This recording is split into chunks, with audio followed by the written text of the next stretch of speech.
Hello everyone, my name is Adreden. Today we are in Alpha 19. We are going to be starting to test all the bases. Test number one for me is my favorite style of base, the bridge base. So here we go. Now I have set this one up already. I did not set up a proper way to get up, so I will probably do that just now. What I'll probably do is set up a ladder that goes all the way up the side because it's pretty convenient. But what this base here is, quite simply, is something that the zombies will run towards, and then because this is the highest point right here, they will just like to hang out here and not do much else. Now I probably need to do a little bit of tweaking on this. This looks like some weird stuff. Oh, because I had to copy them twice because there's some goofiness going on. At any rate, so I will probably tweak this here, but that's fine. The main principles are that it is high enough that a cop cannot hit you from up there. And down here, you know, it's got some, you know, this little raised platform, and the zombies will just come up here and just like to hang out here. Now I do not know, so I'll probably get myself in a very nice marksman's rifle, and we will do some testing for this. So let me just put up a ladder, do some tweaks around here. Now, another thing you can do is put a couple of things, you know, some blocks. Sometimes you can even use dirt to do this, but if you put in blocks that are in the way here, oftentimes the zombies will not go this direction. If it's harder for them to get there, they'll just sort of not take this path. To take the path of least resistance, you can do some good things with this. Put in some cobblestone pillars here. Basically what this will do is it'll decrease, you know, the chance that if a zombie's running this way, they will probably end up going around these pillars because they see them as obstacles and there's just no real reason for them to come at them, right? So we'll just put a couple of these guys in here. I haven't really tested this out too much, but if it's like this, you know, I kind of doubt that they'll come this way, right? Because it's the A-star pathing that they use. It calculates the quickest route to things, and oftentimes if you put in little bumps and barriers, they're just like, nah, we're not gonna do that. Because what they'll do is they'll be like, okay, calculate. These are each little nodes, and then they'll see this, and then they'll recalculate out to here, and to here. This will be the quickest path. But you know, if they're over here already, why would they go over there to get to that point, right? The quickest path is just over here. They won't even bother with this, which will then put them on this path to get up over here. You know, that's how some of the pathing works. If you guys really want to know more about the A-star pathing algorithm, let me know. I can go into far more greater depth than what I'm talking about right here. It's pretty cool algorithm, to be honest, but it's a bit of computer science, so, you know, not everyone looks it up or fully understands it, but I'm a modder and I do love this kind of stuff, so I'm pretty well versed in it. We're gonna put a couple more here. Yeah, something like this, just to prevent these guys from coming up here. We'll just do like that. Sure. This will channel them probably right along in here, and then it'll probably be okay. Now, some of the variations you can do. You can do a couple of these guys. Now, what's going on here is not really fantastic because I got these blocks here with a slightly different design. You could leave out these blocks, these bars, and this is mostly just here just to illustrate the fact that there's could be a fall pit down here, right? Now, it should be pretty deep, and if it's deep, you should probably take a look at my Alpha 18 or 17 bridge base design. Because what I did is I dug all the way down, and I made sure that the zombies had a path out. It was probably about here, and it went down all the way down to the bottom of the pit, and there was ladders going all the way up, and that was good. And anyway, they did that, and they would go down, out, and up, and that was fantastic. It worked really, really well.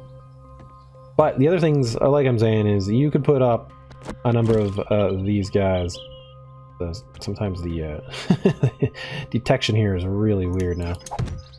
Something like this. Like that. Turn that sucker on. Something like that. Now what you would do is you'd put a whole bunch of them here, and that would light the zombies on fire during Horde night. And yeah, it works out quite well. Anyhow, let me put up this ladder and I'll be back. So here's a little bit something that's interesting. Now, the distance between these two is about 21 or 22 apart, and that's pretty important because if it's too close, the zombies will be like, hey, we can hit that and you will fall down. And I'm like, no, I don't like that. So you can actually build this base out of these cobblestones all the way across at this distance. It gets a little bit worrisome, and you have to be very careful of your structural integrity. I have overkilled the design here by putting in these trussings, and these have a way greater structural strength than the flagstone blocks do. These guys have about 12 blocks that you can put across, or they can carry the weight of. Basically 120. You have to. It's not just 12 blocks, it's 12 blocks of particular kinds. Like wood blocks, for example, only weigh 5, so you can put more of them on it without everything collapsing. So it's kind of cool. These trussing blocks, though, have a mass of 20, but they support 300, right? So you can put 15 on the end of one of these things if you do like 15 blocks of truss going out. So this is overkill by about 10 blocks. It should be pretty sufficient to deal with the Horde. And what I've done here, not as fancy as the last one. Last time I think we put ourselves a couch and a TV up here because, you know, it was actually pretty relaxing. We could just hang out here and not worry. This time we're just gonna go with it. Now what I've done here, let's just bring it up to about 9-ish o'clock. Okay, it is now 9 o'clock. So there is my marksman's rifle. Let's get some Molotov cocktails because they are pretty useful for dealing with a base of this particular kind. And so yeah, this may collapse because, you know, this is just testing, and that's fine. This side here is got no protection from zombies, so yeah, that's one thing. That one does, so the zombies should path around, which is what we hope. But yes, this hole here, you do not fall through that hole, but it works well for throwing down pipe bombs and Molotovs. But if you fall down, you're gonna be in a world of hurt. So, the other thing I would recommend is get yourself a bunch of these wooden bars. Now, you're going to want these wooden bars to keep them vultures off ya. They don't like ya. So, let's maybe do this. We're waiting. We've got a couple moments here. I don't know what this will be like on a night like tonight, but it'll be fun. We're not going to do the whole Horde night. We'll just do the first few minutes because it is also, you know, just an easy little Horde night, day one. I'm not like max leveler at all, so. But yeah, you can start to just, you know, put in these guys. Doing that across this whole thing, it's probably fine. I'm gonna mostly just put it over here. Now, I've also discovered that if you put spikes on top of these, that is also a great way to keep the vultures from breaking through them, because them vultures also like to eat your brains and give you the zerps, which isn't nice. The zombie herpes is not a good thing to get. Not that the regular is any better though, so, you know. Yeah, anyhow, we got that going on. Horde night be starting any moment. I do love the sunsets in the new alpha too. They are friggin' beautiful.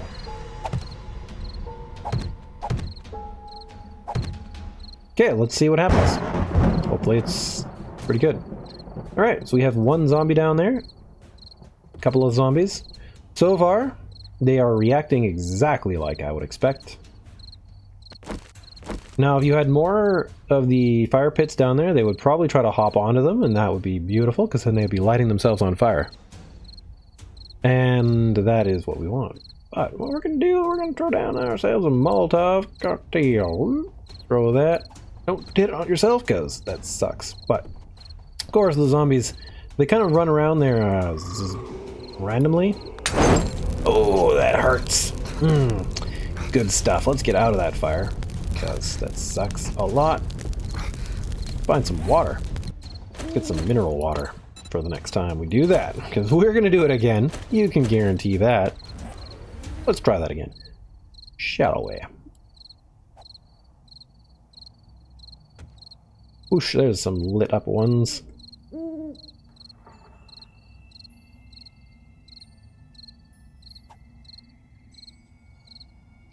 But yeah, as far as I'm concerned, this is the best AFK base you could design. Because frankly, it doesn't matter what I do, I can just hang out here all night.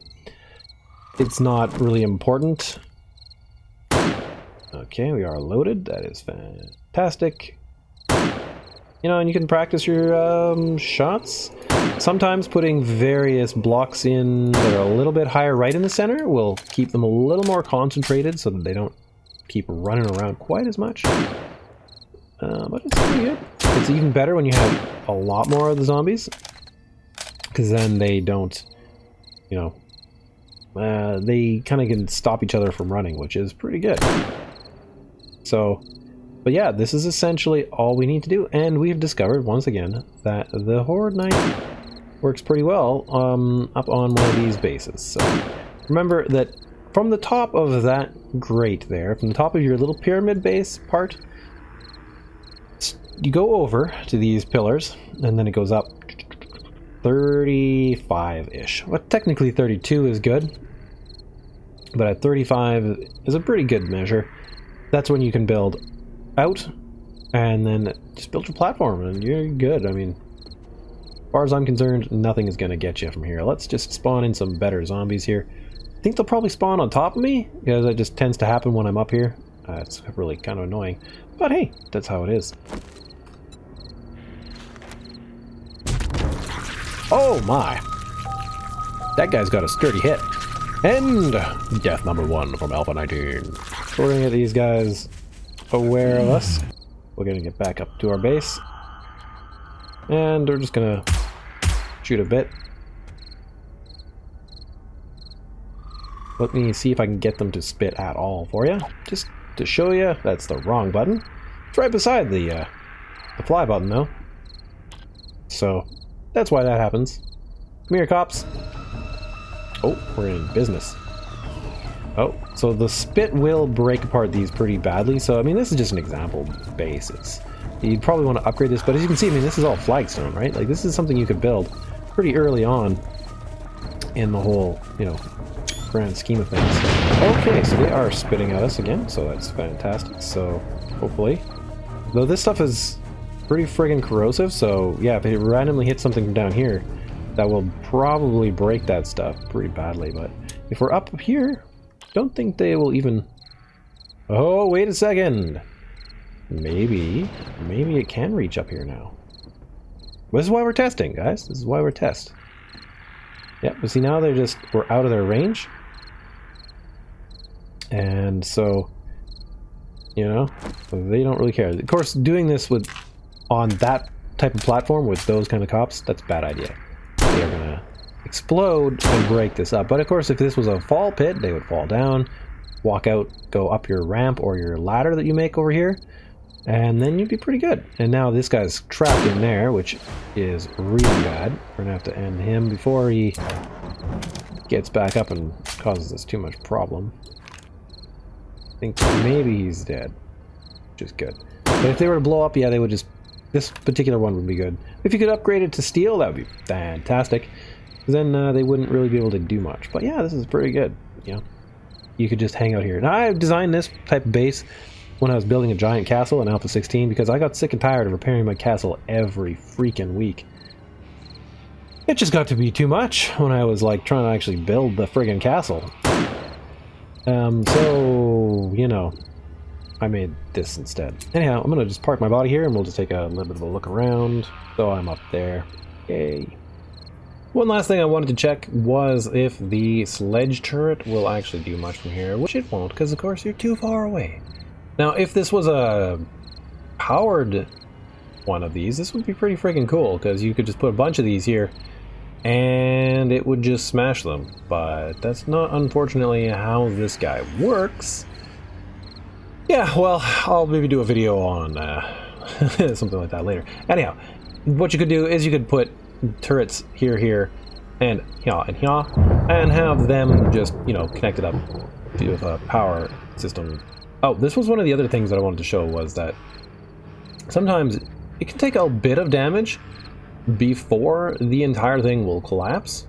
So if you put in extra redundancies like this, it will be able to survive a little bit longer. Now, the reason why it's able to do this is because of these cross connections. Now, this was kind of an important little bit that I, you know, hadn't mentioned, but they're there just for that. And if you put cross connections in here, or maybe even another pillar, like to have all of them, that's also even better.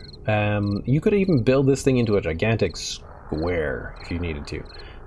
Just sort of centered around this, so it's a giant pillar. So if you enjoyed this video, hit that like button. If you want to learn more about 7 Days to Die, I can show you what I know, and hit the subscribe button. Also, head on over to Twitter and Instagram, give them a follow over there, and I will see you guys in another video. Bye-bye.